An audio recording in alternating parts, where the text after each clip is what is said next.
oficial damos inicio a esta conferencia sobre aceclofenaco, redefiniendo el mecanismo de acción de los AINES y sus ventajas terapéuticas frente a los COPSIP, a cargo del doctor Juan Rodríguez Tafur. El doctor Juan Rodríguez Tafur es médico cirujano, magíster en inmunología con mención en autoinmunidad y enfermedades infecciosas, profesor asociado en farmacología e inmunología clínica en la Facultad de Medicina de San Fernando, Universidad Nacional Mayor de San Marcos, y con diplomados en investigación científica y auditoría médica.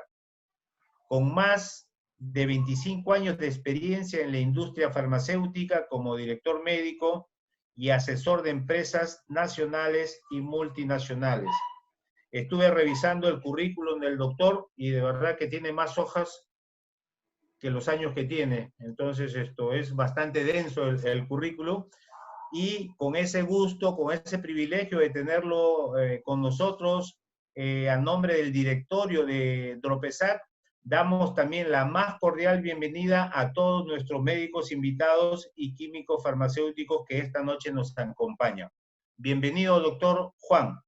Estamos con usted. Gracias. Muchas gracias. Voy a cargar las diapositivas. A ver. Aquí.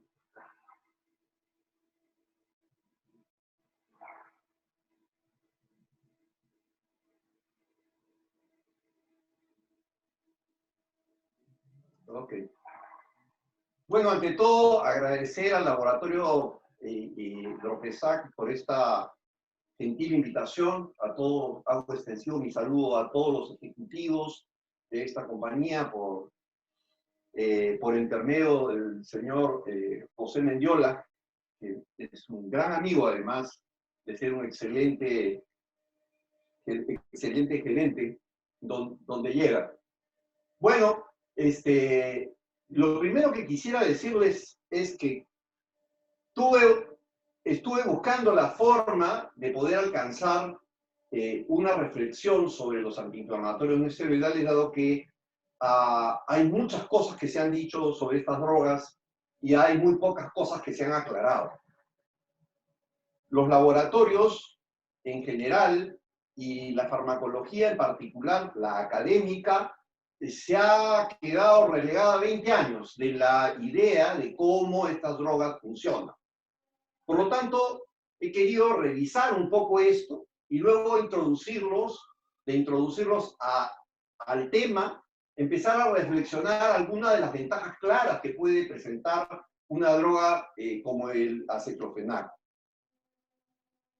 Lo primero que tengo que decir que como expositor declaro ser autor y responsable del contenido de la presentación y que Dropesac participa solo como auspiciador, por lo que no necesariamente debería compartir las opiniones y afirmaciones que vertiré durante esta actividad.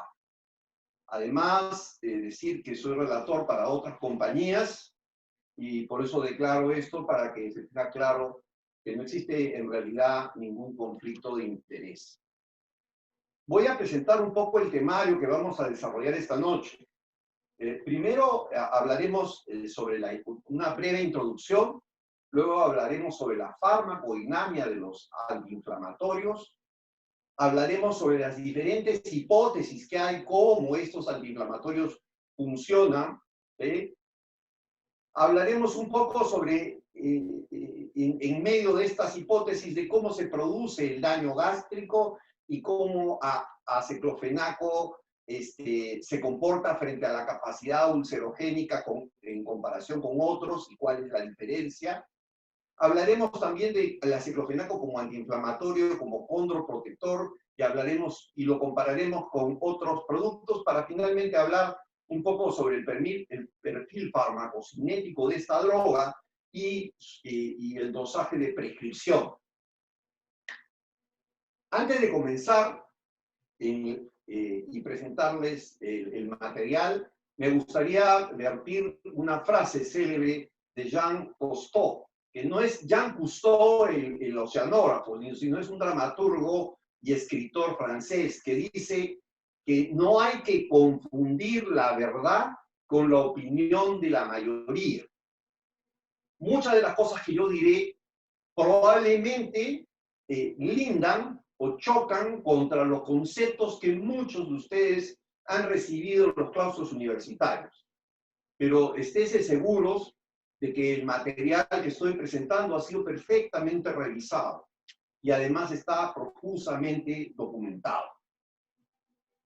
Lo primero que quiero decir es que si queremos definir la antiinflamación a través de los antiinflamatorios, lo primero que deberíamos definir es que cómo se llamaba la inflamación.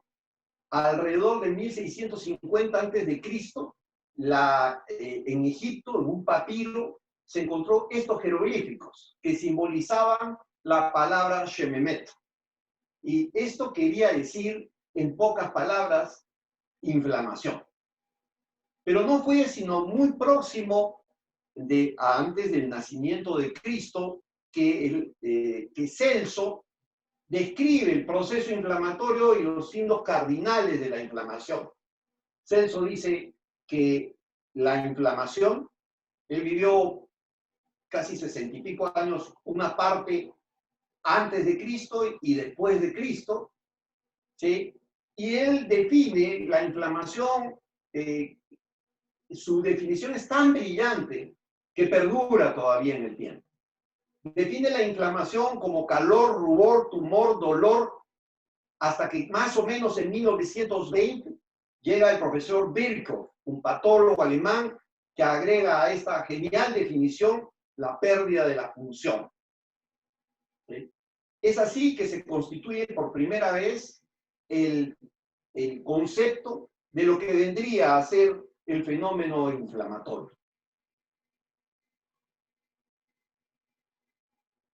Cuando hablamos de farmacodinamia, hablamos fundamentalmente de los mecanismos como la inflamación, cómo actúan los antiinflamatorios en la inflamación. Y aquí quiero empezar no a hablar de los mecanismos, sino a hablar del concepto propio de lo que constantemente repetimos, ¿correcto?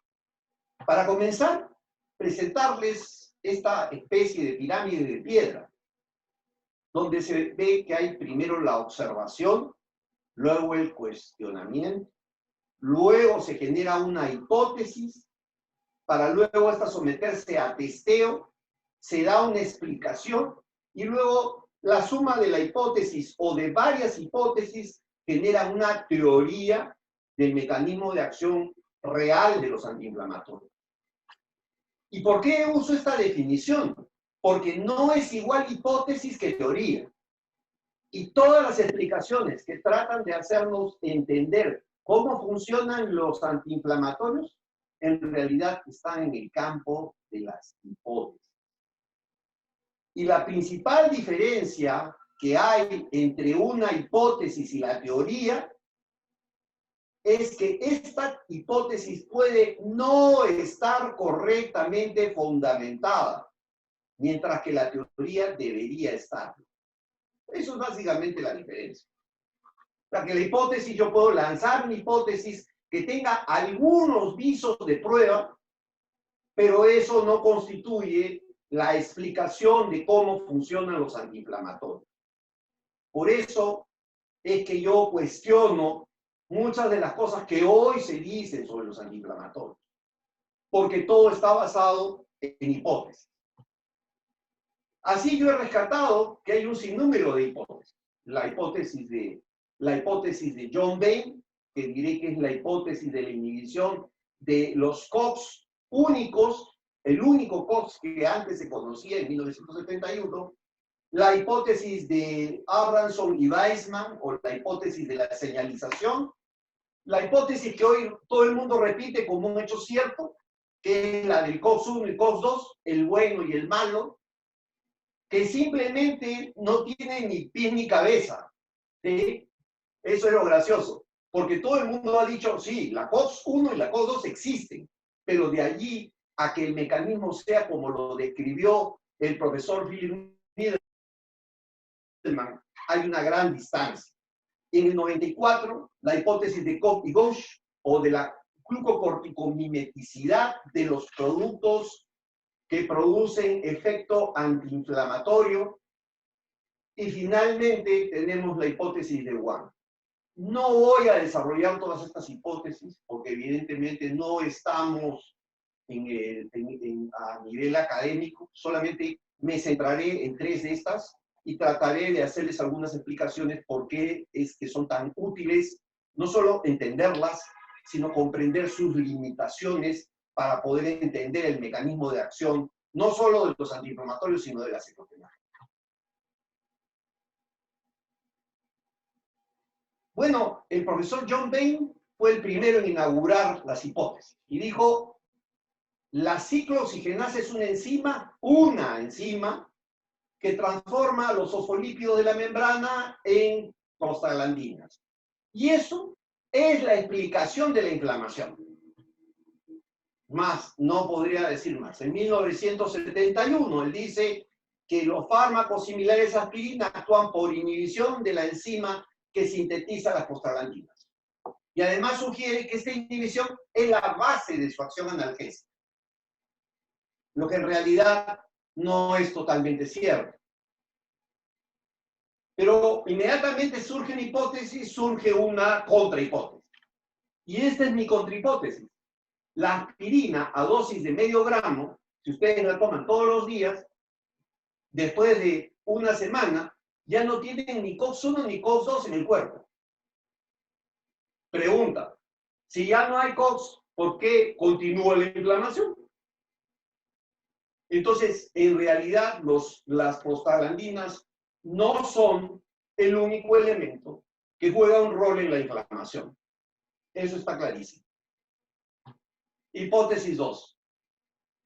La hipótesis del efecto exclusivo de la COX-2. Esta hipótesis la desarrolla el profesor Paul Needleman. Paul Needleman era un farmacólogo, como yo.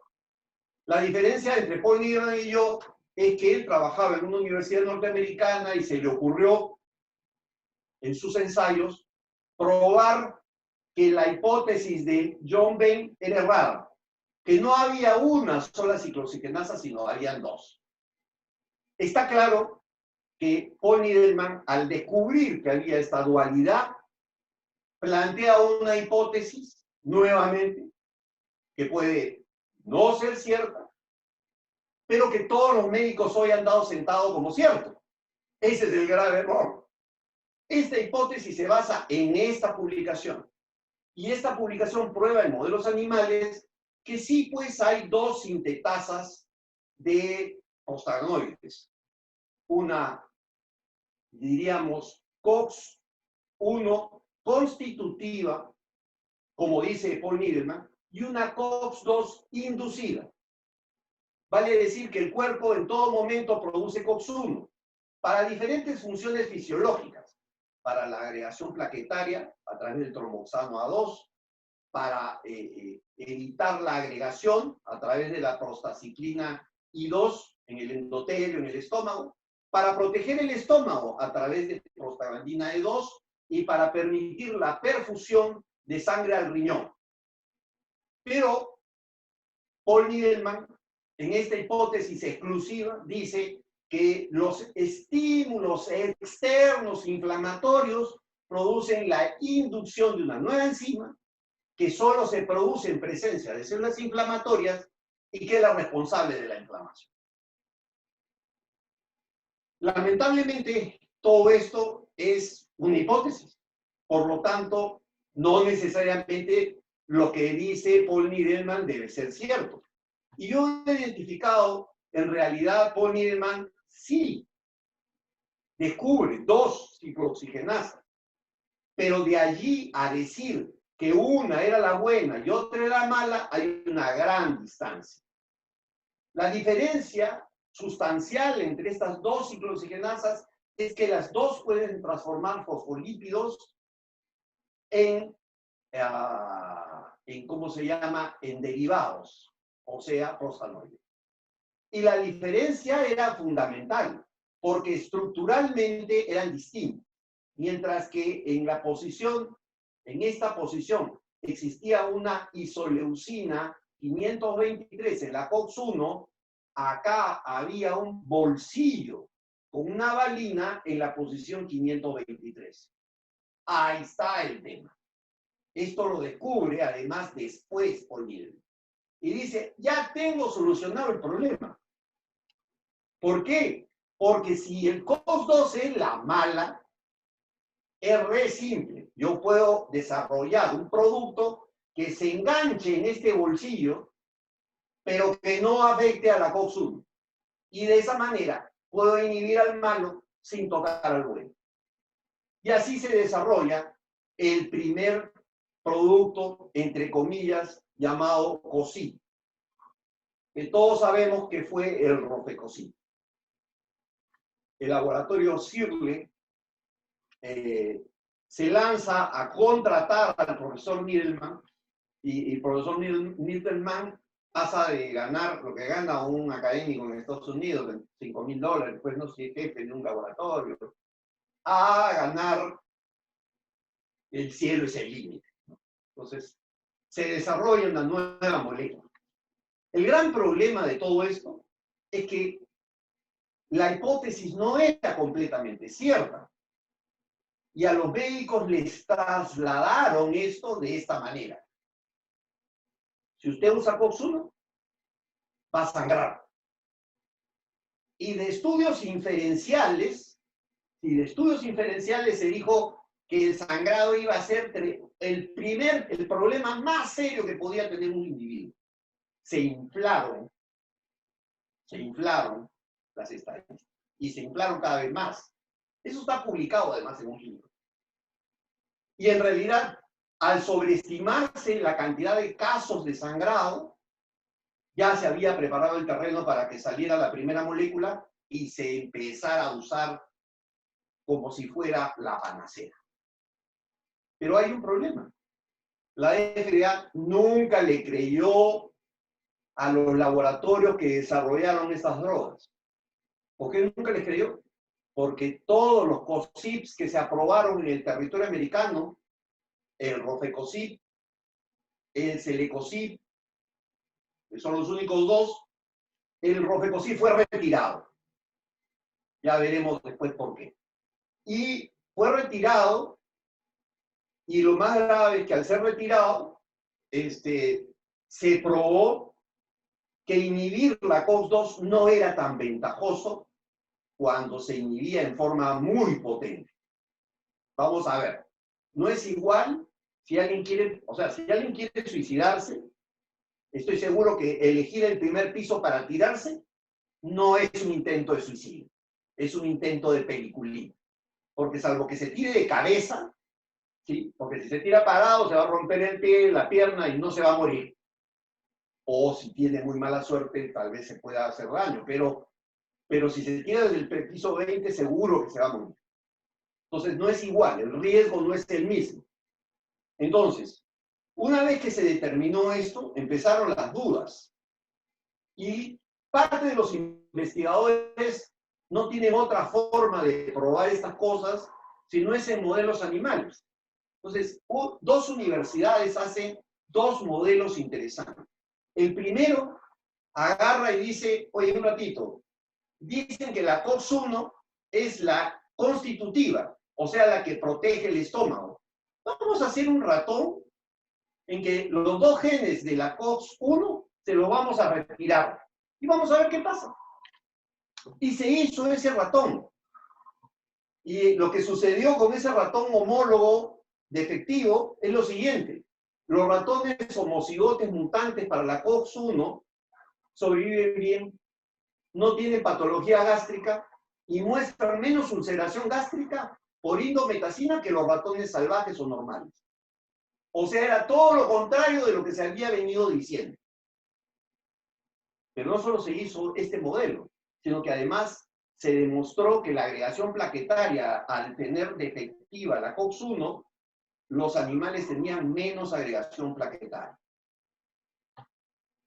Así que otra universidad se lanzó a hacer el modelo genómico de retirar o noquear los genes COX-2 y retirar los dos genes, con la esperanza de comprobar que la hipótesis de Paul Niedelman era cierta, que al suprimir la expresión de COX-2, los animales no tendrían inflamación.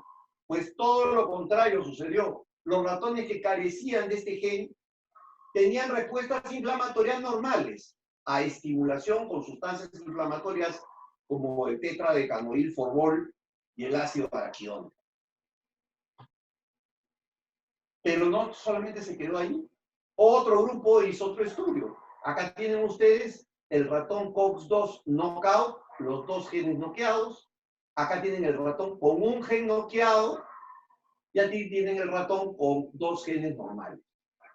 Entonces, este ratón de acá, ¿sí?, falló la deficiencia de COX-2 para alterar la respuesta inflamatoria en modelos estándares. Vale decir que la hipótesis de Paul Niedelman no era totalmente cierta.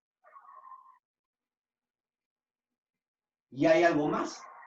Cuando se empezó a buscar COX-2 en las plaquetas humanas, se vio que la resistencia de los pacientes al tratamiento de antiagregación plaquetaria con aspirina obedecía en determinados individuos a un incremento de la producción de COX-2 plaquetario, mientras que otros podían tener menos nivel. Y eso tenía que ver con la resistencia. Y entonces se hizo una hipótesis, una segunda hipótesis, la hipótesis de Fitzgerald. La diferencia entre la hipótesis del profesor Paul Niedelman y esta es que esta es un poco más certera, porque esta hipótesis ya no habla del COX bueno y del COX malo, del COX constitutivo COX-1 y del COX inducido COX-2, sino fundamentalmente dice lo siguiente: el COX-2 endotelial produce prostaciclina para generar un estado antitrombótico. Y el COX-1 constitutivo produce tromboxano para producir un estadio protrombótico y ambos están en equilibrio. Ambos están en equilibrio. ¿Qué quiere decir? Que si yo suprimo el COX-1 de forma enérgica, voy a hacer una sangre más diluida. Y si yo suprimo en forma enérgica la COX-2, voy a tener una sangre con mayor tendencia a la coagulación. Esto se corroboró y generó una nueva clasificación. En realidad, este conocimiento generó una nueva clasificación de los antiinflamatorios. Así están los COX inhibidores no selectivos, que inhiben tanto COX-1 como COX-2. Están los inhibidores de la COX preferenciales, que son los que a mi gusto son los que tienen menos riesgos. Los inhibidores COX-2 selectivos o ultraselectivos, y finalmente un grupo de fármacos con pobre actividad antipirética, con pobre actividad antiinflamatoria, pero con una actividad analgésica y antipirética más o menos interesante, como el paracetamol, el metamizol, etc. ¿Eso en dónde deja el aceclofenaco? Lo deja en el medio de la escala, acá. Eso es muy interesante. Y ahora lo vamos a ver por qué. Cuando miremos los modelos de ensayos clínicos y qué se ha encontrado en la clínica. Para comenzar, y voy a avanzar al siguiente, se han corrido varios metaanálisis importantes, Vigor, el ELF y el CLAS. Y se ha encontrado algo muy importante. Si nos pegamos mucho hacia COX-2, mayor riesgo cardiovascular de infarto. Si nos pegamos mucho hacia COX-1, mayor sangrado gástrico. Entonces, ¿dónde está la seguridad en una persona que debería tomar un antiinflamatorio, correcto, y buscar menor lesión gástrica? Está por acá, donde se encuentra diclofenaco y su derivado, el aceclofenaco. ¿Correcto? Ahora, Miremos un poco qué le pasó a los COSIPs. Este es el panorama de los COSIPs. Este es el panorama en Estados Unidos, ¿ah? Ojo, Parecosip retirado en Estados Unidos. Valdecosip retirado en Estados Unidos. Rofecosip retirado en Estados Unidos. Etoricosip no aprobado. Acá se vende. Estados Unidos no se vende. No está aprobado. Y Lumiracosip no está aprobado. ¿Correcto? Ya. Ahora, es importante, porque cuando hablamos de Lumiracosip, hablamos de un COSIP que tiene el poder más alto de inhibición de COX-2. Ahora veamos el diclofenaco. Mientras que el ibuprofeno es 0,5, el diclofenaco es 29, vale decir, está en el medio. Entre los efectos antiinflamatorios que pueden causar sangrado gástrico y los efectos antiinflamatorios que pueden causar infarto. No es una droga que tenga un perfil de seguridad preocupante, ¿correcto? Ya. Y esto está sustentado en modelos de ensayos, por ejemplo, el de 100 y pico mil personas. O sea que acá estamos hablando de modelos clínicos poderosísimos, ¿sí? Pero, ¿qué cosa hace que el Lumiracosip, Rofecosip, Celecosip, Etoricosip no sean los antiinflamatorios seguros? El hecho de que la primera causa de muerte son problemas cardiovasculares. Por lo tanto, si un fármaco nos acerca al riesgo cardiovascular, no puede ser la primera elección de un médico que por lo menos esté pensando en no dañar al paciente. Ahí lo tienen. Estas drogas han sido retiradas por riesgo cardiovascular, ¿eh? Es más claro que el agua. O sea, no hay ninguna discusión al respecto. Ahora, hay una discusión con Etoricosip. Yo creo que no debería estar en Perú. Esa es mi opinión, por ejemplo.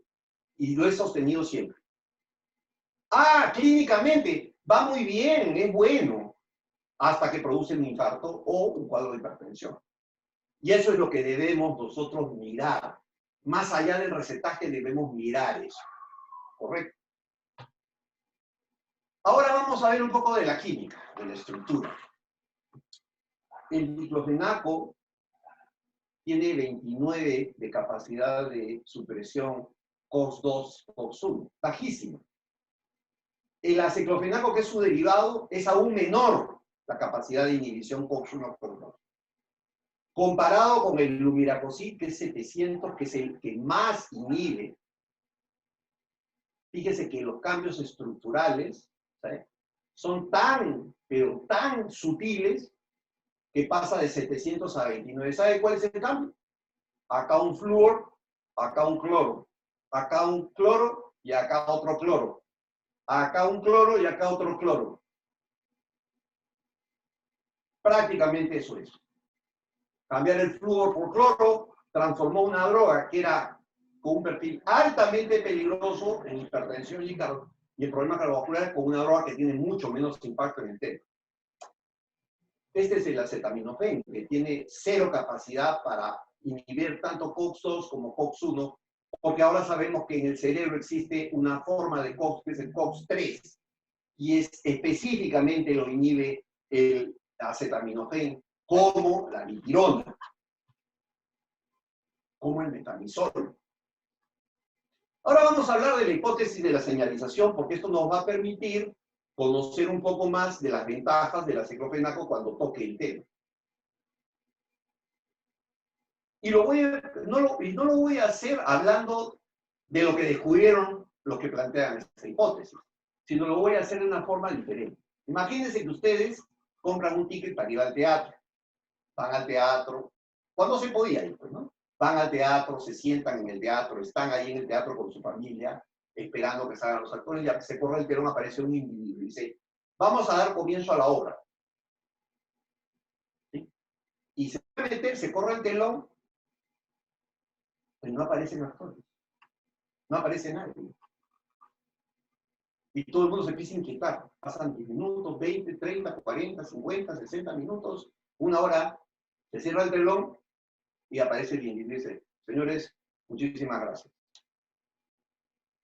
Ustedes dirían, este está loco, hemos pagado por una obra. Entonces, no hay obras si no hay actores. ¿Puede haber inflamación sin células inflamatorias? No. Entonces, ¿dónde deberían actuar los antiinflamatorios? Pues esto es una cosa que estudió este grupo de reumatólogos, el profesor Abramson y Weissman. Abramson y Weissman hicieron algo muy concreto, estudiaron el endotelio vascular y se dieron cuenta que mientras el endotelio era normal, era un endotelio plano, circulaban los glóbulos blancos por el centro del vaso y por la periferia circulaban los eritrocitos. Cuando se desencadenaba una inflamación en el tejido, para comenzar el endotelio vascular se contraía. Se volvía rugoso y las células que iban en el centro empezaban a decantarse hacia los bordes del vaso sanguíneo y empezaban a rodar en lo que se denomina el rolling. Este rolling termina en la adherencia y esta adherencia termina en la salida de las células inflamatorias al teatro de operaciones, que es el lugar donde está la inflamación. Como estos señores habían estudiado perfectamente la acción de estos polimorfos nucleares neutrófilos, ellos se animaron, Abramson y Weissman, en un artículo de artritis y reumatismo en el 1989, a tirar una teoría, a tirar una hipótesis, que pudiera explicar por qué se producía eso. Ellos decían que un estímulo llegaba a la célula y que activaba un receptor. Ese receptor activaba a la fosfolipasa C y a la proteína G, se liberaba de la membrana celular algunos fosfolípidos transformados por la acción de la fosfolipasa, que era el fosfatidilinositol bifosfato.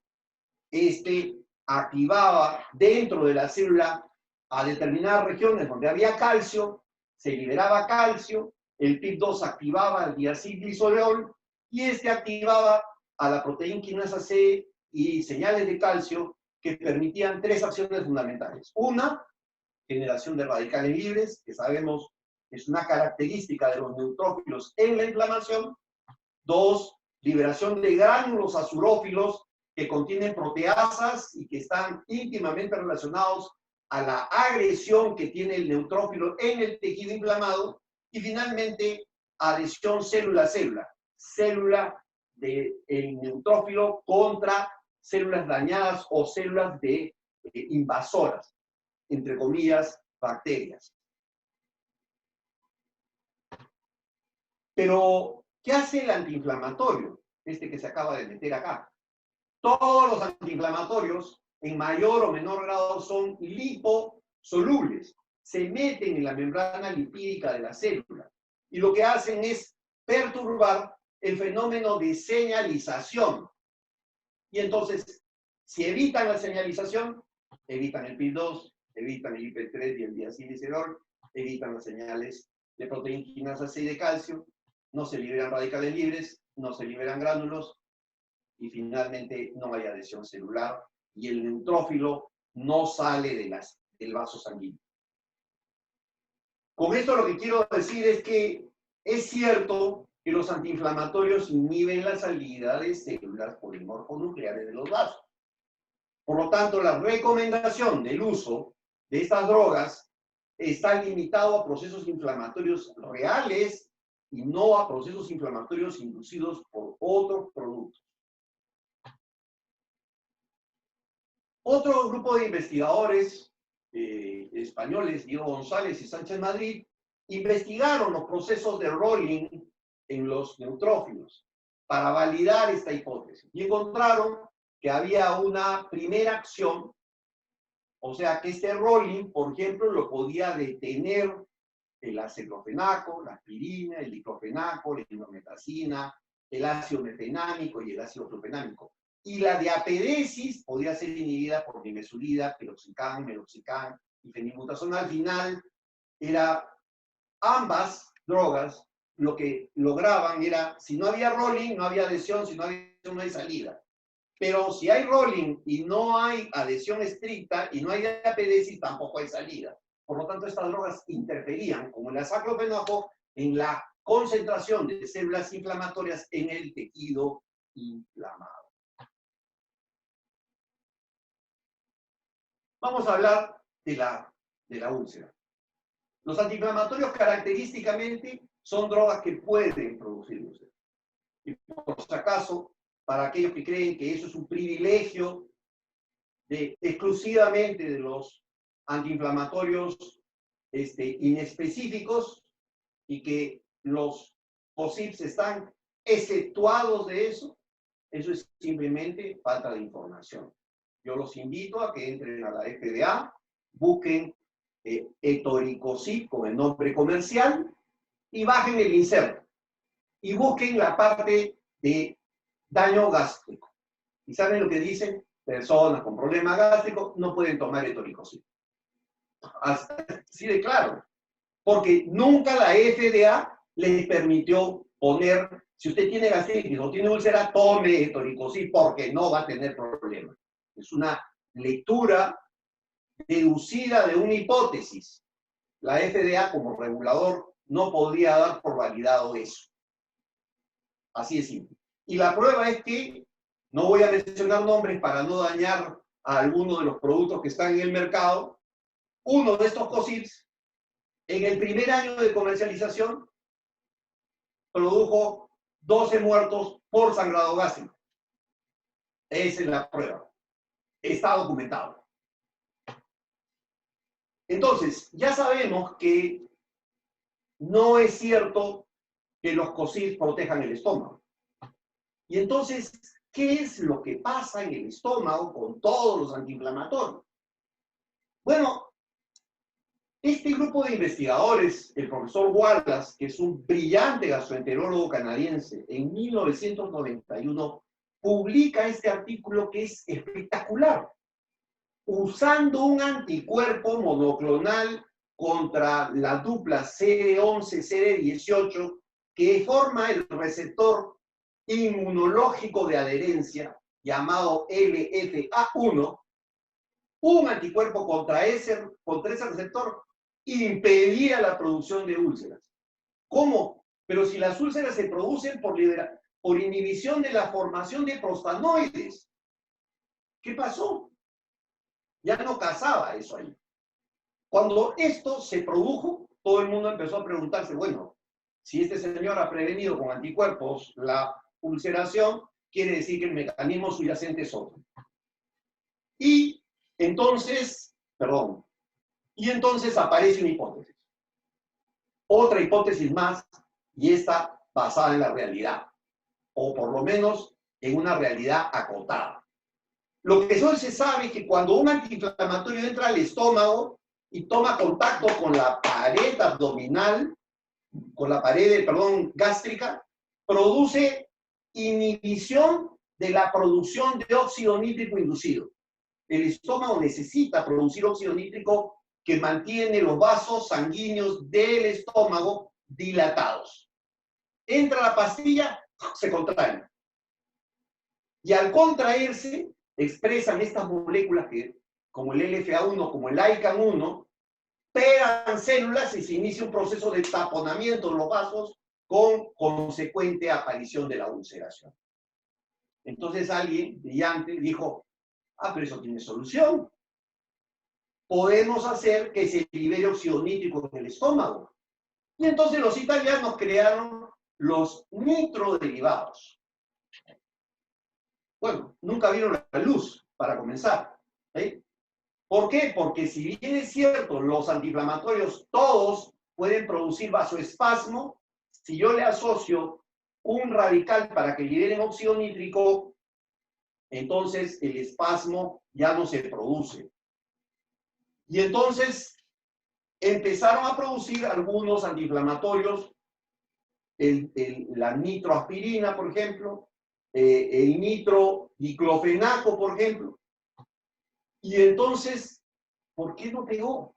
Muy simple, porque si ustedes están tomando sustancias que liberan óxido nítrico y además están comiendo proteínas, van a formar en el estómago nitrosaminas. Y esos son carcinógenos. Y entonces, esto sonó muy lindo, pero nunca vio la luz. Pero hay algo que hay que rescatar de acá. Las drogas que son capaces de producir liberación de óxido nítrico lesionan menos la mucosa gástrica. Acá tienen ustedes la prueba de eso. En nuestro laboratorio hicimos algo interesante. Inducimos lesión gástrica con aspirina y la protegimos con una sustancia que liberaba óxido nítrico. Les estoy contando esto para que no estén cuadriculados con la prostaglandina y la prostaglandina y la prostaglandina. Cuidado. ¿Por qué les cuento esto? Porque en realidad ahora que vamos a hablar del diclofenaco en toda la otra mitad de la charla, vamos a poder entender por qué el diclofenaco es mucho menos gastrolesivo y además contribuye a disminuir el dolor. El aceclofenaco es un derivado del ácido acético de fenilo y contiene una cadena lateral acetoxiesterificada adicional en comparación con el diclofenaco, el cual está relacionado estructuralmente. Parece ser que el mecanismo de acción del aceclofenaco, y esto ya es una hipótesis, sí, claro, es dual. Primero, el aceclofenaco es capaz de inhibir citoquinas, como la interleuquina 1 beta, la interleuquina 6 y el TNF-alfa. Y al inhibirlas, es capaz de inhibir también al COX-2 en forma más o menos preferente. De esa manera, el COX-2 no transforma el ácido araquidónico en prostaglandinas y no se forma la prostaglandina E2, que sabemos que tiene un altísimo poder inflamatorio. Cuando hablamos de ulcerogenidad y hablamos de aceclofenaco, tenemos que entender que todos los antiinflamatorios, en mayor o menor grado, inhiben el óxido nítrico, que es el factor relajante del endotelio vascular. Pero hay excepciones. Y una excepción muy bien estudiada, este artículo lo he revisado especialmente por una razón. Porque el doctor Joan Ramón Laporte, con este artículo prueba que el diclofenaco y el aceclofenaco, especialmente el aceclofenaco, son los derivados del diclofenaco, son sustancias que tienen menor capacidad lesiva que los primeros COCIPs. Y él dijo, en este estudio, algo que no le gustó al laboratorio que desarrolló el COCIP.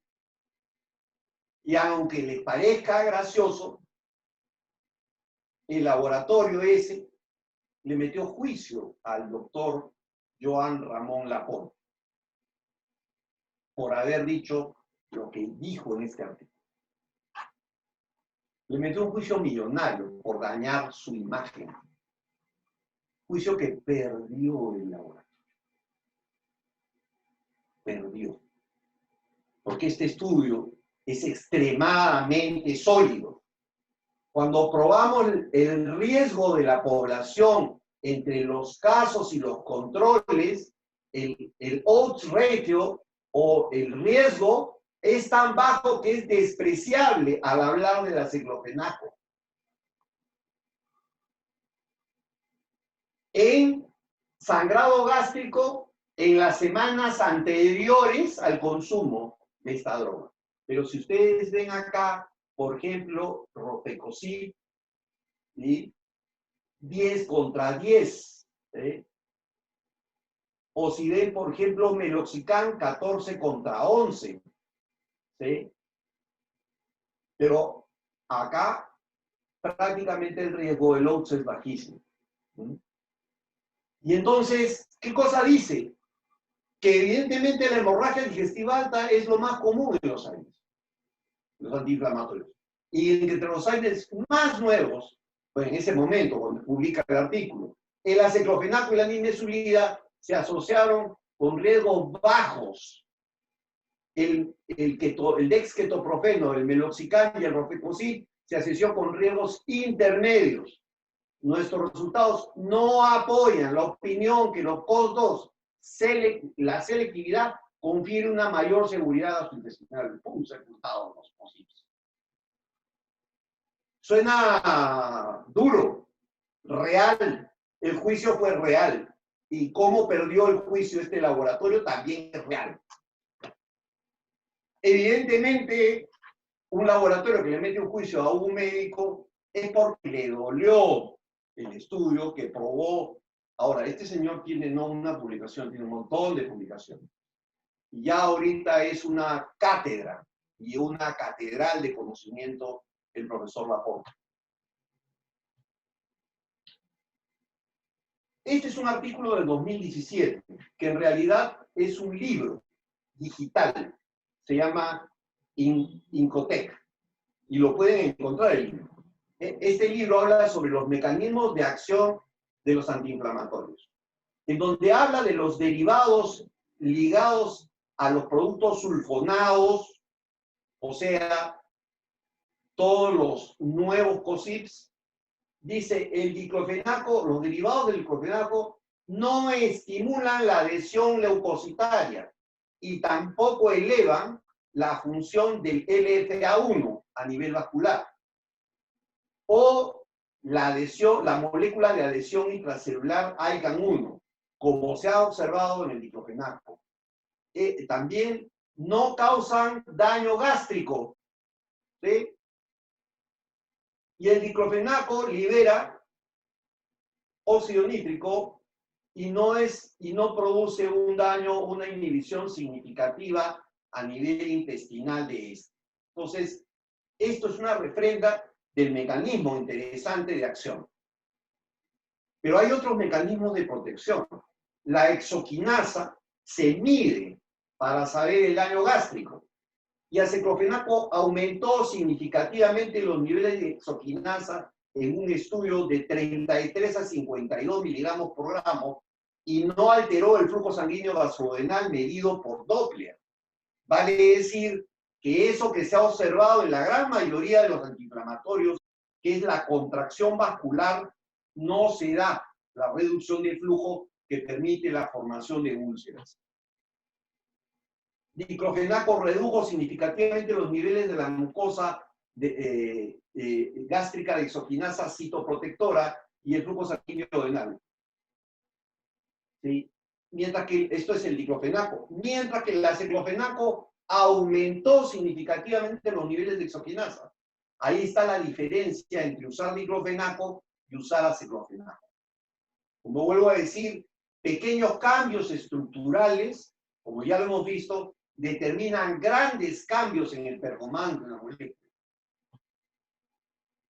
Cuando esto lo llevamos a estudios, comparamos en todos los casos eventos adversos, en general, eventos adversos gastrointestinales e interrupción debido a eventos adversos, vemos que el porcentaje va muy a favor del aceclofenaco contra el diclofenaco. Además, demuestra una mayor seguridad gastrointestinal endoscópica. Miren la lesión, porcentaje de pacientes con daño gástrico, 20%, 50 y 50. Me quiero detener acá para decir una cosa que siempre la digo y siempre le he dicho. Yo voy a mostrar que esta droga es mucho mejor que para el estómago. Eso no quiere decir que nosotros administremos un antiinflamatorio sin proteger al paciente. Por una razón muy simple. ¿Cuál? 70% de la población de Perú tiene Helicobacter, especialmente en Lima. Y el Helicobacter pylori incrementa de 3 a 4 veces el sangrado gástrico al consumir antiinflamatorios, el que sea. Y eso incluye a la citopenia. Ese es un estudio muy interesante que prueba que es mucho menos gastrolesivo Pero si ustedes no quieren estar en el 20%, siempre con inhibidor de la bomba de protones.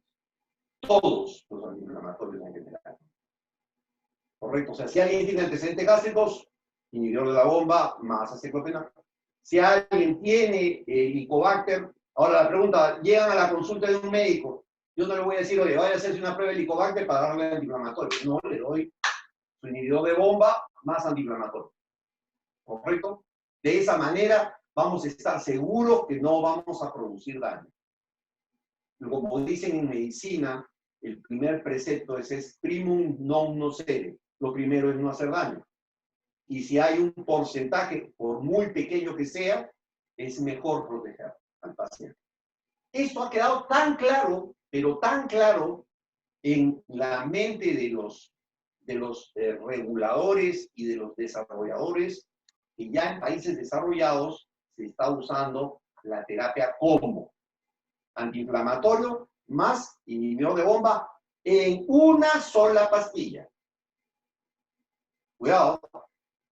Eso quiere decir que probablemente a futuro veamos aceclofenaco mezclado con algún prazol. Eso está de seguro. Acá tienen ustedes, miren, aceclofenaco, diclofenaco, 7.890 pacientes, es el estudio SAM, diclofenaco 2.252, dispepsia 5.4, 6.9, el valor del P es significativo. O sea, a favor del aceclofenaco.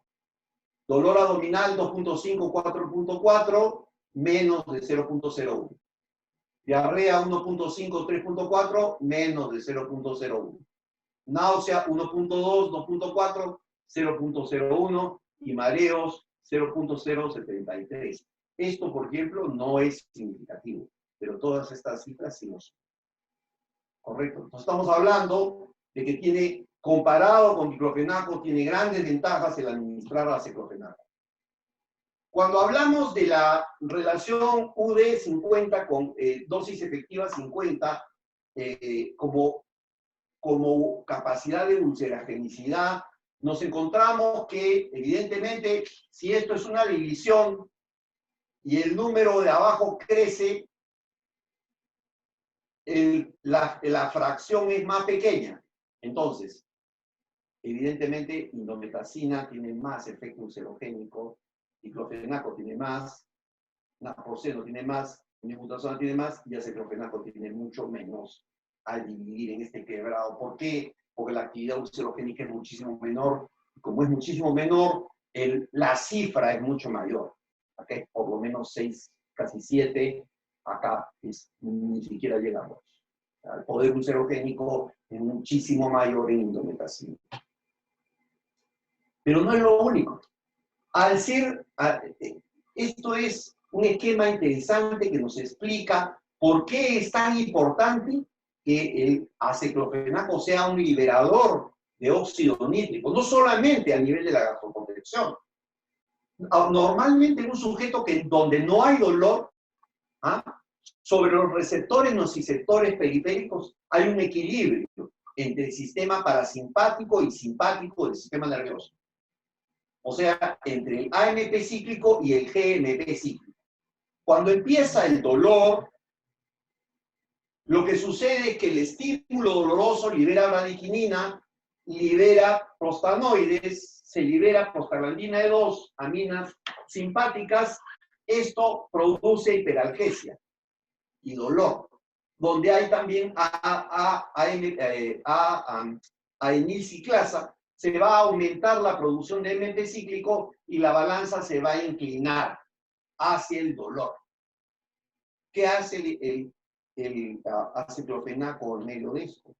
Lo que hace es que el aceclofenaco es liberar el óxido nítrico, incrementar la guanilciclasa, ¿sí?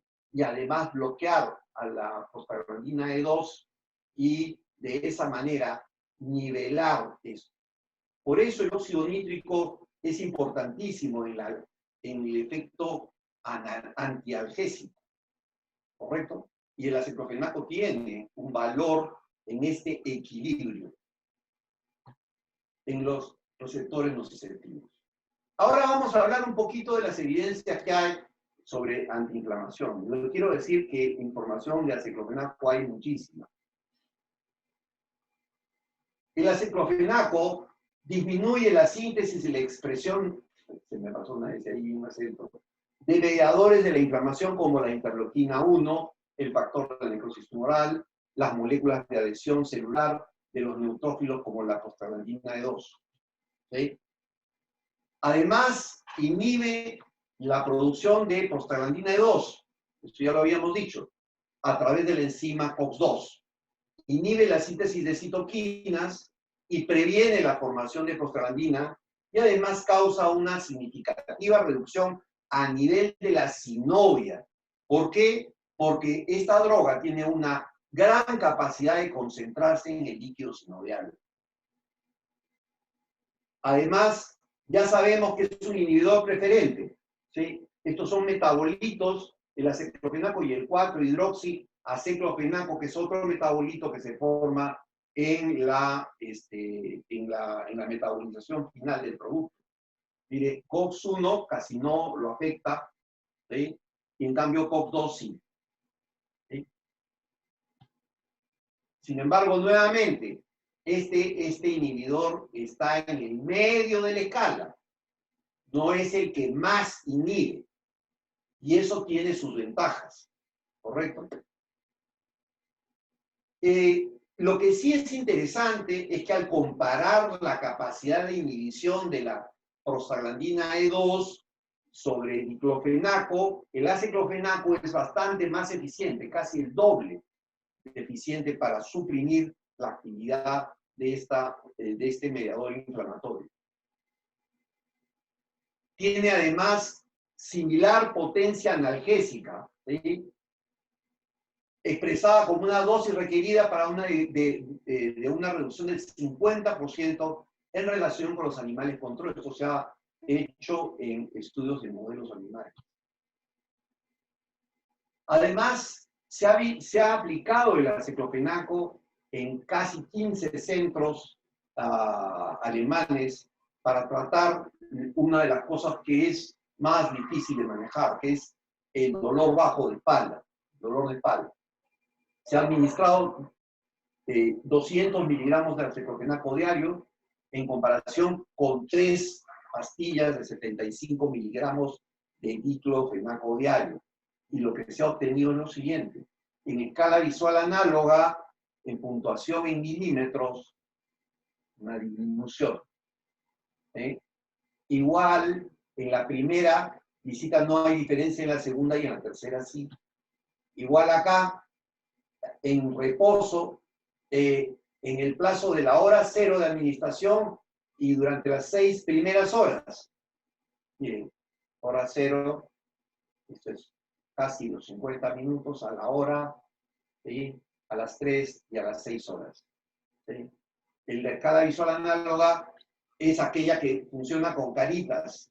El paciente dice de acuerdo a cómo se siente, ¿no? Y esto de aquí lo que prueba es que los pacientes que recibieron aceclofenaco se sentían bastante mejor que aquellos pacientes que recibieron diclofenaco. Igual acá, este es el índice de puntuación del dolor de espalda de Quebec. Al inicio, en la primera visita, en la segunda y en la tercera. Hay una disminución importante de la puntuación. También en este estudio se muestra superioridad del aceclofenaco sobre el meloxicam, ya que aumenta la síntesis de hialuronato, el aceclofenaco, y reduce la pérdida de nuevas moléculas de hialuronato sintetizadas en el tejido articular. La acción de aceclofenaco es más enérgica que la de meloxicam. Inhibe la producción de metaloproteinasas que degradan la promatriz que se está formando. El aceclofenaco, al ser metabolizado en el hígado y transformarse en el metabolito activo, que es el aceclofenaco y el 4-hidroxiaceclofenaco, suprime la interleuquina 1 beta y media ahí está en inglés, y esto media la inhibición de la producción de metaloproteinasas promatriz y permite que no se degrade y se libere proteoglicanos. Hay estudios que tratan de probar si el cartílago articular funciona o se comporta de manera idéntica cuando se le administran diferentes tipos de antiinflamatorios no esteroidales. Se han visto tres situaciones. O el condrocito se multiplica o se repara mejor, o el condrocito dañado no sufre ningún cambio, nada, o el condrocito, ya sea normal o dañado, se daña con la presencia del antiinflamatorio. En este último caso, hay documentación, por ejemplo, que demuestra que la aspirina, ¿sí?, puede aumentar la lesión del cartílago. Y en cambio el aciclofenaco ha demostrado efectos estimulantes sobre la síntesis de la matriz de cartílago. Esto puede estar relacionado específicamente con la capacidad de inhibir diferentes tipos de citoquinas que están íntimamente relacionadas con la degradación de la matriz y especialmente la interleuquina 1 beta. Entonces, el aciclofenaco tiene efectos estimulantes sobre la síntesis de la matriz y especialmente sobre una macromolécula que constituye el cartílago extracelular, que es el glicosaminoglicano, GAG. Estimula la síntesis de GAG y además los datos in vitro muestran la estimulación de esta síntesis. Y aquí está lo que les estaba diciendo. El aciclofenaco estimula, ¿correcto? El diclofenaco es neutro. Iloxicam, neutro. Aspirina, neutro. Yo tenía datos de que la aspirina sí lesionaba, ojo. Naproxeno produce inhibición. Ibuprofeno produce inhibición. Indometacina produce inhibición. Por lo tanto, si estamos hablando de osteoartritis, lo que se llama vulgarmente artrosis, no es recomendable la administración de fármacos que vayan a contribuir a degradar y a degenerar más el cartílago.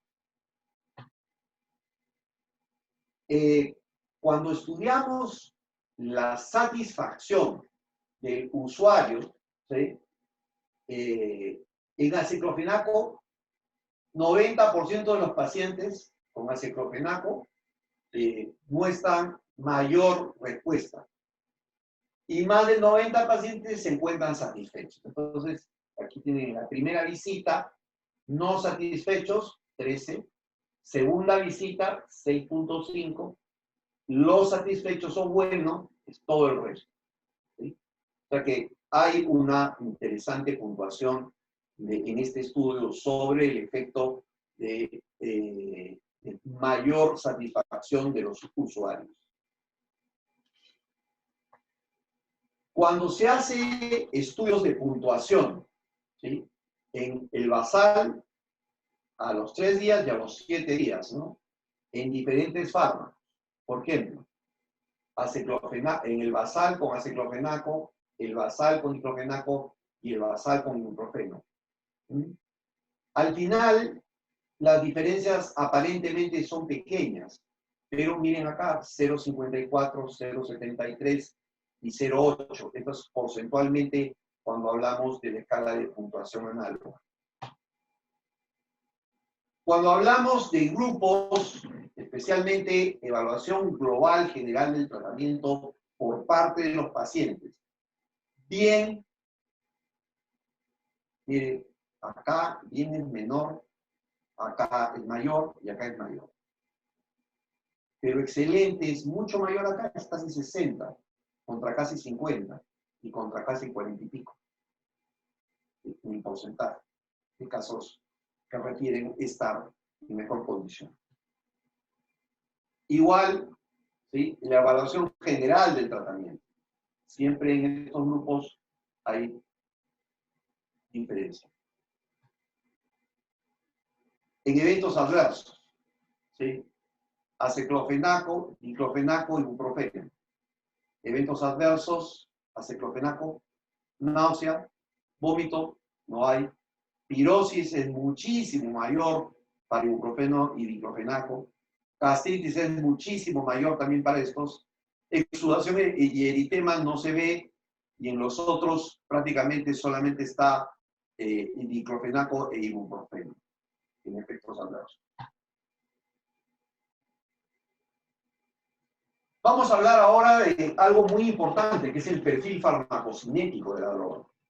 Cuando queremos estudiar la seguridad de un fármaco, tenemos que estudiar el mecanismo como este fármaco sale en el cuerpo. Cuando hablamos de absorción, después de la administración oral, aceclofenaco se absorbe rápidamente y su biodisponibilidad es casi del 100%. Es una molécula que se difunde muy rápidamente. Las concentraciones máximas en el plasma se alcanzan a la hora 25 a 3 horas. O sea que nosotros debemos pensar que a la hora ya estamos sintiendo mejoría al consumir la tableta. El tiempo máximo que se retrasa, ¿sí? Al comer alimentos, porque nosotros podemos comer alimentos y luego tomar la tableta, ¿sí? No afecta el grado de absorción. O sea, retrasa el tiempo de aparición de la curva. Es decir, la curva debería aparecer aquí, aquí así, puede retrasar un poco la curva del alimento, pero la absorción, o sea, la biodisponibilidad, no se ve afectada por la ingesta alimentaria. Cuando hablamos de la distribución, ¿sí? Se une a proteínas. Más del 99.7% de la droga se une a proteínas, lo que quiere decir que la fracción libre es muy pequeñita. ¿Por qué es importante esto? Porque es la fracción libre de la droga la que produce el efecto farmacológico clínico. El aceclofenaco penetra en el líquido sinovial, donde las concentraciones alcanzan casi el 60% del plasma. En el plasma está en 100, en la articulación dentro está en 60, claro, unido a proteínas, pero hay un 0.3 que está en forma libre, que es la que va a actuar en la zona de dolor o inflamación. El aceclofenaco se metaboliza en el hígado, ingresa como prodroga y el citocromo P450, 12,9, lo transforma en varios metabolitos importantes que son los que finalmente van a tener el efecto clínico.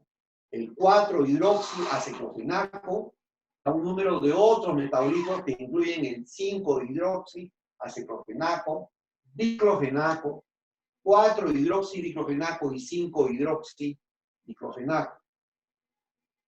Todos estos metabolitos representan el destino de aproximadamente el 20% de cada dosis. O sea, si tomamos 100 miligramos, 20 miligramos van a terminar transformándose en toda esta playa de compuestos. La vida media plasmática es de 4 a 4.3 horas.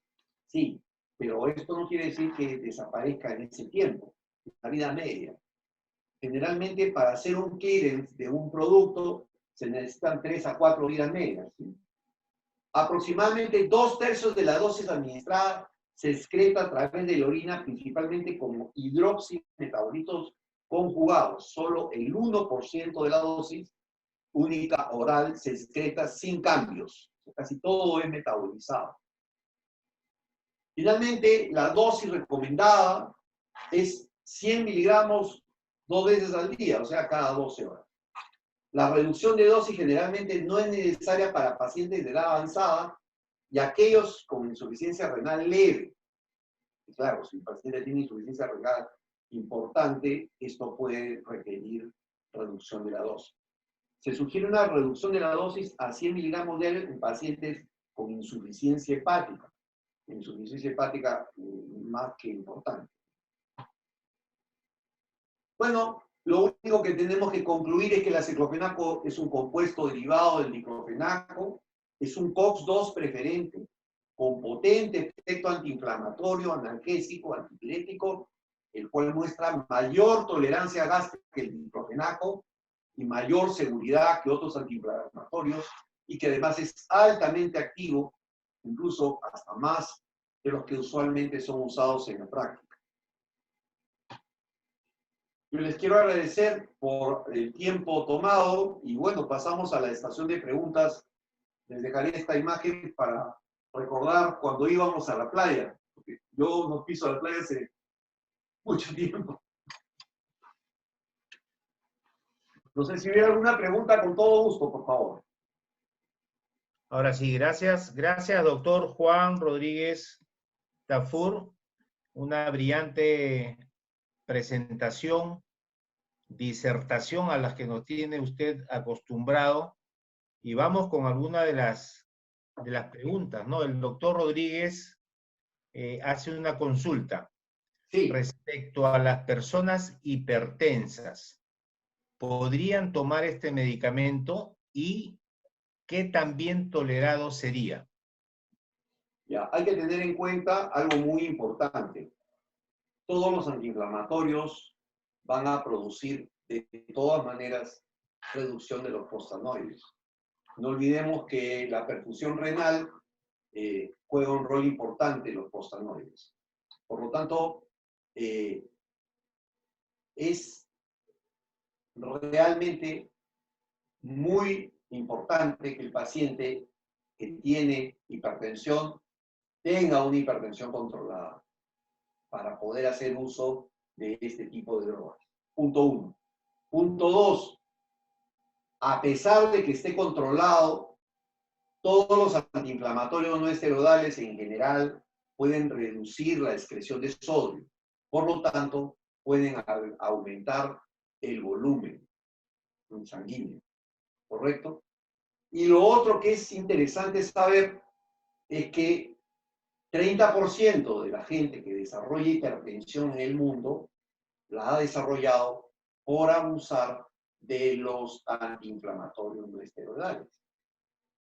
Lo que quiere decir que hay que andarse con cuidado cuando se usan antiinflamatorios.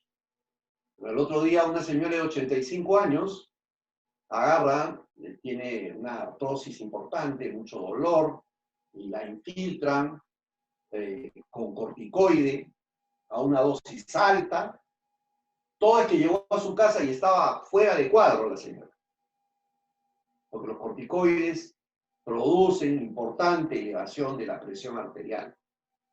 Por lo tanto, las dosis que se administran de antiinflamatorios deben ser bajas, ¿sí?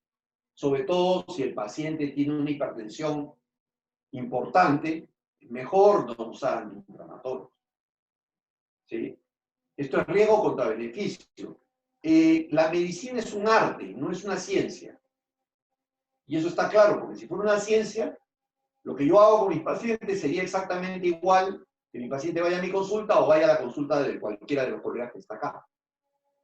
Como es un arte, hay que tener en consideración todo esto que acabo de decir para sopesar qué se va a hacer. No hay recomendaciones absolutas. Hay que tener presente eso. Y más, aquí en el Perú, la gente puede comprar libremente antiinflamatorios, lo que a mi modo de ver es todo un problema. Sí, definitivamente, doctor, gracias por la respuesta. Creo que quedó bastante clara. Sí, nosotros también estamos totalmente de acuerdo con eso, no a la automedicación. Debemos siempre de contar con la prescripción y el respaldo médico. Y en general tenemos una población que se automedica. Lo hemos visto en esta época de la pandemia, hemos visto esa automedicación, hemos visto cómo se va descalificando el uso de los productos, el uso de los antibióticos, y en realidad creo que nos falta mucha cultura para poder avanzar en ese aspecto. Tenemos otra pregunta, doctor Sí, Rodríguez Tafur Dávila. sí. Dice, buenas noches, quisiera saber sobre el uso de aceclofenaco para migraña en el embarazo. Y hay más preguntas todavía. En el embarazo. Sí, en el embarazo para En el migraña. embarazo hay muy pocas cosas que están indicadas, ¿correcto? Para comenzar. Y una de las cosas que hay que saber es que la FDA hace menos de 2 meses acaba de sacar una alerta. No se puede usar ningún antiinflamatorio esteroidal en el embarazo, según la FDA. Ninguno. Por lo tanto, si alguien sufre de migrañas, va a tener que ver un especialista, porque mucha de la gente que sufre de migrañas tiene otros problemas, no necesariamente la tensión, ¿correcto? Hay otros problemas que pueden desencadenar migrañas. Y además, no son adecuadamente evaluados. Si una mujer está gestando y está sufriendo de migraña, lo primero que tiene que evaluarse es la presión arterial, porque la mujer puede estar en una preeclampsia. Está más claro que el agua. No es cuestión de darle un antiinflamatorio, un esteroidal, porque además la migraña tiene otros mecanismos. Hace poco he visto una paciente que ha sido vista por todos los neurólogos y sufre de migraña. Le han hecho arteriografía, le han hecho de todo y sufre de migraña. Y la pregunta es, ¿qué puede desencadenar migraña a alguien que le han investigado todo? Y que además, con ninguno de los tratamientos usados habitualmente, sumatriptán, etc. Ya no hablemos de antiinflamatorios, pues eso no, en migrañas, gente jaquecosa, eso está de más. Entonces, la señora ha visto una conferencia que yo tengo. Cuando ustedes cogen una población de gente que sufre migraña y le dosan el DAO, la diaminoxidasa, hay gente que tiene deficiencia de diaminoxidasa. El DAO es muy importante. ¿Por qué? Porque la diaminoxidasa en sangre, como en el intestino, metaboliza la histamina de los alimentos. Y ustedes, la mayoría de personas, come alimentos sin darse cuenta que el alimento puede contener algunos productos que no necesariamente son alimentos. Por ejemplo, la descripción típica, la señora me dice, doctor, cada vez que voy al Chifa, jaqueca fija. Síndrome del restaurante chino, por el consumo de Ajinomoto. ¿Ok? Y ahí tienen ustedes, ya van sacando.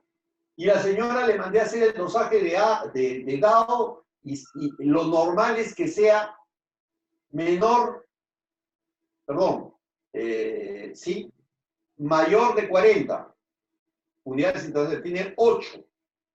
90% de los jaquecosos se les encuentra deficiencia de DAO. Pero eso no es evaluado.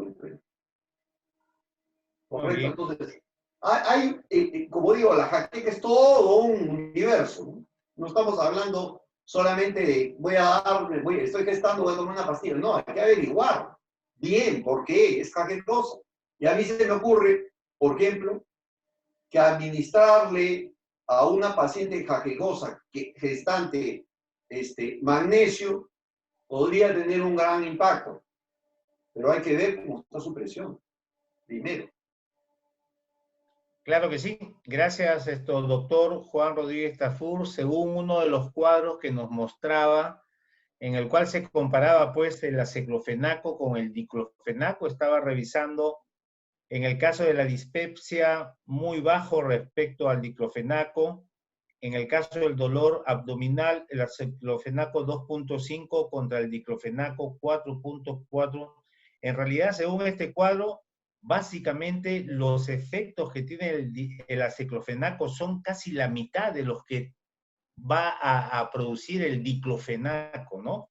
Entonces nos queda claro que es una droga extremadamente segura, ¿ya? Sí, haciendo la salvedad que ¿sí? Cuando el paciente llega al consultorio, ustedes no le piden una prueba de Helicobacter, ¿correcto? y que, Sí, si sí. tiene, y que definitivamente es posible que tenga helicobacter. Si le den aciclofenaco, le den agua bendita, si es un antiinflamatorio, puede sangrar. Nuevamente lo remarco. Eso quiere decir proteger al paciente. IVP. Proteger. Esa es la política. IVP. Eso es, así es. Doctor, acá una pregunta del doctor Ronald Angulo Peña. Dice, en el caso de un paciente con cáncer, ¿podría tomar este medicamento, es decir, el aceclofenaco, y podría ayudar a alguna inflamación que pueda tener? Se está hablando acá de un paciente oncológico. Ya, a ver, eso es un tema muy interesante. Ah, los pacientes con cáncer suelen tener dos formas de tumores. Hay tumores donde el microambiente del tumor no presenta inflamación. Hay tumores donde el microambiente tumoral es tremendamente inflamatorio. Esto establece cosas muy importantes y además establece que algunos antiinflamatorios, algunos, tienen mejores efectos en el manejo del cáncer y en la prevención del cáncer. Así que esto es una cosa, es un capítulo aparte. No es tan simple como decir, ¿puedo darle? Sí, puede darle, pero hay que saber dónde está el cáncer, en qué estadio del cáncer está, cuán avanzado está y cuál es la indicación. ¿Por qué le voy a dar un antiinflamatorio a un paciente con cáncer? Teniendo en consideración que ya sabemos que existe cáncer sin enfermedad, como ustedes lo oyen. ¿Qué es el cáncer sin enfermedad? Muy simple, un tumor que se encapsula y no sale de un punto. Los tumores matan porque tienen capacidad invasiva. Los tumores no matan porque son tumores. Y entonces, 50% de los hombres que se mueren de todas las causas que ustedes quieran, de viejos, cuando los abren en necropsia en Estados Unidos, 50% tienen tumor en la próstata. 50%. Pero no se han muerto del tumor. ¿Por qué? Porque está encapsulado y no ha habido metástasis. Entonces, ¿sí hay posibilidad de tener cáncer sin enfermedad? Claro que sí. En el alto porcentaje que se ha encontrado en necropsias. Y en mujeres, cáncer de tiroides. También, muy frecuente. Como hallazgo anatomopatológico en mujeres que mueren de viejas. ¿Correcto? Entonces, ¿qué quiere decir esto? Esto lo único que quiere decir es que el cáncer, para que sea malo, tiene que invadir. Y ahí sí hay una ventaja en el uso de los antiinflamatorios. Le voy a poner un ejemplo típico. Si bien los COSIPs no son buenos, los ultra específicos ya tienen un nicho en el cáncer de colon, aunque ustedes no lo crean. Estas drogas están siendo investigadas. Estoy hablando del etoricoxib, del ronfecoxib, del Celebrex. El Celebrex no tanto, de los que tienen más efectos, costos ultra específicos. E incluso algunas moléculas que tienen estructura sulfonada, porque todos estos son sulfonados, ¿sabes? Son un radical sulfonado, porque el abuelo de todos los COSIPs es la nimesulida, que es un componente sulfonado. ¿Correcto? Estas drogas, por cierto, el único que no es sulfonado es el lumiracosib, y de él se deriva el diclofenaco. O sea que en realidad ese no es un sulfonado, es un COSIP no sulfonado, pero es la excepción, ¿correcto? Todo el resto son sulfonados. Se ha demostrado lo siguiente, para que vean ustedes lo contradictorio. Dicen Los COX-2 específicos producen menos úlcera porque evitan la atrofia de la mucosa. ¿Correcto? O sea, promueven que la mucosa del estómago crezca. Pero hay algo contradictorio en la aprobación que tiene FDA, por ejemplo, de un COCIP como el Celebrex. Celebrex ha sido aprobado para la enfermedad de Gardner, la poliposis familiar de Gardner. ¿Saben por qué? Porque al ser un COX-2, los pólipos crecen porque liberan COX-2 y el COX-2 promueve la replicación del pólipo y crece. Y cuando un pólipo ha crecido más de 1 centímetro de diámetro, ese pólipo en el centro tiende a sufrir cambios genómicos, cambios genéticos que lo van a llevar a la malignidad. ¿Correcto? Entonces, ¿qué hacen? Les dan a estos pacientes que tienen genéticamente pólipos, dos ultra específicos. ¿Y qué se ha observado cuando se le da eso? Que después de 6 meses de tratamiento con estas drogas, los pólipos del intestino desaparecen. Por cierto, yo tengo una amiga cuyo esposo era médico y el chico falleció de poliposis, porque los pólipos se transformaron en cáncer. Sus hijos tienen pólipos, ¿correcto? Y esos pólipos o se los tienen que sacar, o tienen que sacar un trozo del colon, o deberían usar persistentemente todo el tiempo para evitar eso, inhibidores ultra específicos de la COX-2. Para que vean que mientras que la COX-2 en el intestino, en el pólipo, los inhibidores achican el crecimiento del pólipo, en el estómago pareciera que hacen lo contrario, protegen el estómago. Eso pues no casa. Eso no tiene ni pie ni cabeza desde el punto de vista humano. No puede haber inhibición del crecimiento de células en el intestino grueso, en el pólipo, ¿sí? Mientras que en el estómago protege el estómago. Eso ya se sabe que eso no es así. Por eso es que los reguladores claramente dijeron, por ahí no va. ¿Sí? O sea, eso no me cuenten cuentos. Bueno, ¿alguna otra pregunta más? Calculo que debe haber más. Estamos de acuerdo, doctor, que Clanza-CR, que es el aceclofenaco, que tiene un potente efecto antiinflamatorio y tiene una tolerancia gástrica y seguridad superior a otros AINES, ¿sería un producto de elección en la consulta diaria? Pero claro, claro que sí. Es un antiinflamatorio. En pacientes que no tienen las condiciones ya descritas, perfectamente se puede usar el antiinflamatorio. Nuevamente, como vuelvo a repetir, acá hay mucho helicobacter. La gente tiene helicobacter y hay que protegerla, nada más. Esa es la única recomendación. Y ojo, eso no solamente tiene que ver con este producto, con Clanza. Tiene que ver con todos los AINES. ¿Sí? Si alguien va a recetar etoricocil y cree que no va a producir gastritis, saque el inserto y léalo. Claro. Puede hacer daño. Pero lo bueno es que en el balance, si tenemos un antiinflamatorio como el aceclofenaco con una potencia de acción y menores efectos gastrolesivos y mayor seguridad, estamos seguros que es el antiinflamatorio analgésico de elección. Yo lo único que pienso es lo siguiente, que si yo combino un producto que tiene riesgo cardiovascular con uno que no lo tiene, de todas maneras, el aceclofenaco tiene bastante por ganar. Bastante Perfecto. Por ganar. O sea, ahí lo tengo muy claro, clarísimo, mejor dicho.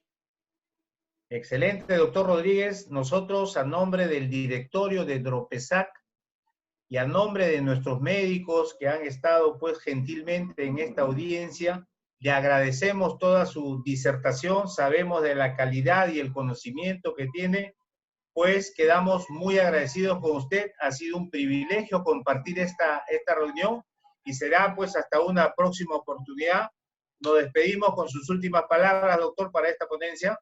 Sí, agradecerle a todos ustedes, agradecer al laboratorio que me permite llegar con ustedes Yo soy, yo puedo seguir contestando preguntas si hubiera más tiempo y más ganas del auditorio.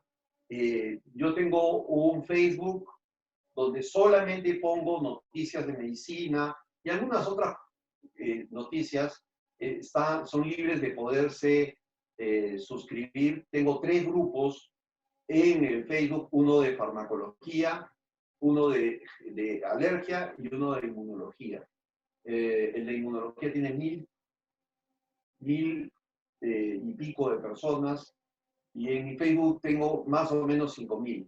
En realidad, lo que quisiera es que sí me indiquen quiénes son. Hay gente que pone un dibujito, yo no acepto dibujitos. Hay gente que no pone su cara, tampoco acepto gente de incógnito. En la medida posible trato de identificar, y si son colegas, con mucho gusto los acepto. Y podemos intercambiar información, podemos intercambiar conversación, pueden preguntarme lo que ustedes deseen, con todo gusto les puedo ayudar. Yo creo que... Gracias. Ok, hasta luego. Buenas noches. Gracias, buenas noches, un placer. Gracias, buenas noches. Gracias a todos, buenas noches, gracias por acompañarnos.